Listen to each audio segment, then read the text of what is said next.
What's happening, my good people? It's your boy PKG Deluxe here, back with another vid on how I did. You already know what it is, so let me tell you what I did on this one. We went to go do that computer diagnostics setup that we were talking about in one of the previous episodes that we had. And I won't say that this one was complicated, but it was. I'm gonna start using a new term. You know, I like basketball. I had to think about this for a moment. I like basketball, so I'm gonna start saying something that's easy. It's gonna be a layup. All right. So went into the household, and this job was a layup. So we started off with trying to figure out what exactly was going on with this person's computer and why the printer and the computer weren't synchronizing with each other. Something simple that we always keep doing and jumping back and forth to. So a simple task I like to call it, something you guys can do. We go in there, and the first question we're trying to figure out what is the Wi-Fi once again. So we get down to what is the Wi-Fi and everything's going on because this dude's super sharp. One of the best customers I think I've ever worked with, right? And as we're in there, we're doing a lot of dropping and connecting and dropping and connecting and dropping and connecting. And so I started to think to myself, okay, this dude is an idiot. He clearly can figure out what is going on with his own computer. And I wonder at the same time why he even called us over. At the point, he was frustrated because he couldn't figure out why his printer and his computer couldn't talk to each other and his connection kept dropping. I didn't think about this until probably later on in the conversation, but as I was entering the household, he had hella devices that require Wi-Fi, right? And he only had, I think later when we found this one wall socket that had an extender. So I fiddled around in there probably longer than what I should have. This job probably took like 2 hours, but it shouldn't have taken 2 hours is what I'm getting to on this one. So I'm fiddling around trying to figure out what exactly is wrong with the computer. I'm also looking back and forth between the printer because the printer is actually on the Wi-Fi and says active and inactive.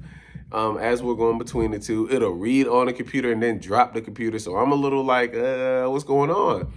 So we get more in tune to the idea that, hey, where's your router at, man? I need to see this thing. His router is placed all the way close to where the TV is. Now, I'm not sure exactly when I may have said this, but there were hella devices that required internet, and one of which was the TV. The TV was a smart TV, and I think I've said this before, but it was also one of those smart 4K TVs. 4K being the TV that is almost a decade old. 4K is just the content of resolution that is past 1080p. So now that you have 4K content, it requires more internet bandwidth to keep your TV running at its normal function without having to go through a buffering process, correct?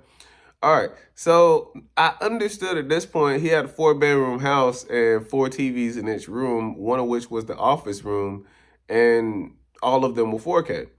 So now I'm thinking to myself, man, I kind of worked extra too hard for this one to only get to a solution of saying that you may need to get a mesh extender or a mesh system in your household. The reasons why I said that is because dude had Ring doorbell front and back, Yale installations installed as well, 4K cameras and TVs, Arlo systems. I'm like, man, you look like you lived at Best Buy if you want a security. But I will say that he was a very neat guy, like one of the best, neatest dudes I've ever seen house that I've ever walked into. So he was well neat with his cleanliness and how he kept his house. Like there weren't dishes in the sink and all that stuff. But he asked me sidebar outside of the Hello Tech stuff that what do I do outside of this? Do I work independently? And I told him yes. And if he needed my assistance outside of this, he could. So it was another chance to network and opportunity to me to branch out my services to an individual that I'm going back to today. And in that being, it was also a good way to get a connection piece with that guy. I was greatly appreciative of how he handled and everything that he helped us out with, and also the jargon that he gave us in regards to conversation. He was a great dude. I appreciate him. So after we exchange contacts, I now work for him independently. If he needs something done connected in his household, he knows how to contact me. And those are the ways of how you become a tech entrepreneur. You do not have to continuously work for the company if you don't want to, but it is also a secondary opportunity for you to extend your services because you'll be back and they'll need you again, you know? So keep that in mind when you're going through this process. We're on to the second job. I want you guys to understand, learn, and grab some knowledge from this and grow, all right? PKG Deluxe is here. PKG Deluxe is out, baby.